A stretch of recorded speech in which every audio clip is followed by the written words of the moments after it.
বিচ্ছেদ কি সবসময় কষ্টের হয়, নাকি কখনো কখনো নিয়ে আসে গর্বভরা আত্মসম্মান বোধ? চলুন জেনে নি আজকের গল্প, এই শেষবার। শহরের বৃষ্টি একরকম হয় না কখনো। কখনো তা প্রেমের মতো কোমল, আবার কখনো প্রতিটি ফোঁটা যেন কাটার মতো বিঁধে যায় মনে। আজ শহরে ঠিক তেমনই এক বৃষ্টি, আর সেই বৃষ্টির মধ্যে অর্ণব বসে আছে ঘরের এক কোণায়, নিঃসঙ্গ, কিছুটা ক্লান্ত, আর এক রাশ অস্থিরতা নিয়ে। ঐশী অর্ণবের প্রেমিকা, যার সাথে তার 7 বছরের সম্পর্ক। তার রিপ্লাই আসে না বহুক্ষণ, সিন লেখা দেখায়, কিন্তু উত্তর আসে না। একসময় অর্ণব অভ্যস্ত হয়ে পড়েছিল এই খামোখা নীরবতায়। তবুও সেই দিন একটা অস্বস্তি তাকে নাড়িয়ে দেয়। চোখ চলে যায় নীলের ইনস্টাগ্রামে। একটা স্টোরি মুহূর্তেই ডিলিট করে ফেলে সে, কিন্তু সেই কয়েক সেকেন্ডে যা দেখেছিল তা থামিয়ে দেয় ওর হৃদস্পন্দন। ছাতার নিচে দুটো মুখ, একটা মিষ্টি হাসি আর একটা হাত, যেটা ছিল নীলের, চুল সরিয়ে দিচ্ছে ঐশীর কপাল থেকে। অর্ণবের চোখ ঝাপসা হয়ে আসে। সে সোজা চলে যায় ঐশীর প্রিয় ক্যাফেতে। ঐশী ওখানে থাকতে পারে।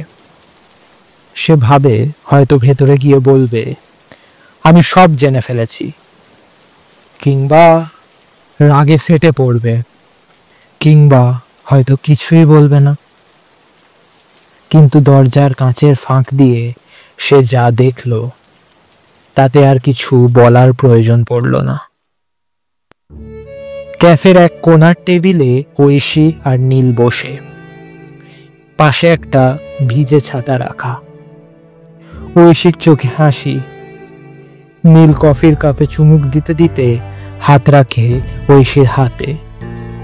সেই মুহূর্তে অর্ণব আর কিছু অনুভব করল না, না রাগ, না দুঃখ, শুধু একখণ্ড জড়তা, যেন শরীরে আর প্রাণ নেই। তবুও সে ঢুকে পড়ল ভেতরে। দরজার ঘন্টা বেজে উঠল। ক্যাফের আওয়াজ যেন হঠাৎ থেমে যায়। ঐশী চমকে ওঠে। অর্ণব, তুমি? অর্ণব একদম স্বাভাবিক কণ্ঠে হাসি মুখে বলে, আরে আমার ছাতাটা তো তোমার কাছে ছিল, ভাবলাম তুমি এখানে থাকবে, নিয়ে যাই। নীল অস্থির হয়ে উঠে দাঁড়ায়।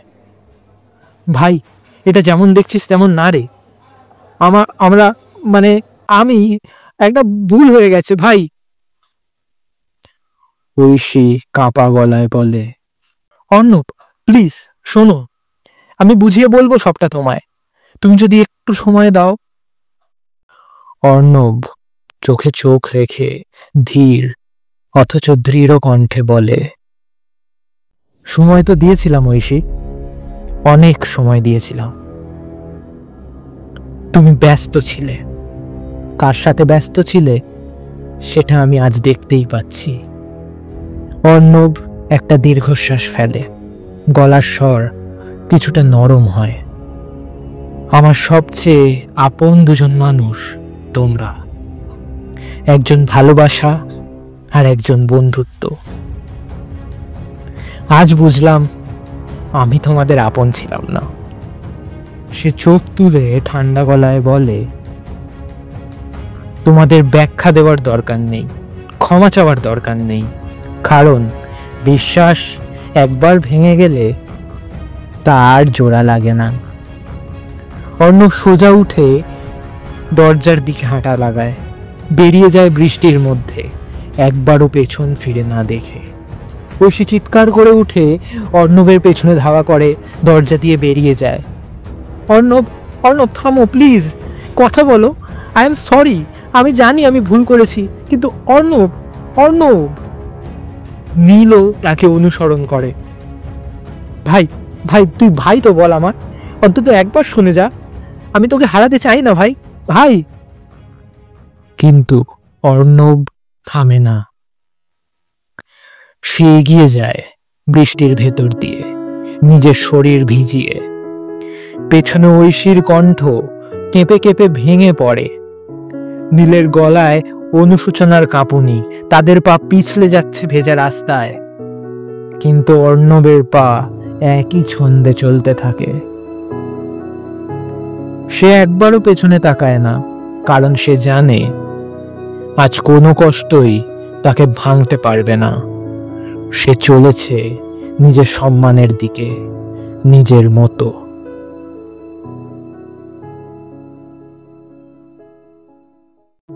তবে বুঝলে তো, থেকে যাওয়ার বায়না করার চেয়ে কখনো কখনো সম্মান নিয়ে বেরিয়ে আসা অনেক ভালো। যাক, গল্পটা কেমন লাগলো অবশ্যই জানাবে। গল্পটা ভালো লাগলে একটি লাইক করবে, আর চ্যানেলে নতুন হলে সাবস্ক্রাইব করবে। খুব শিগগিরই হাজির হব নতুন একটি গল্প নিয়ে। ততদিনের জন্য বিদায়।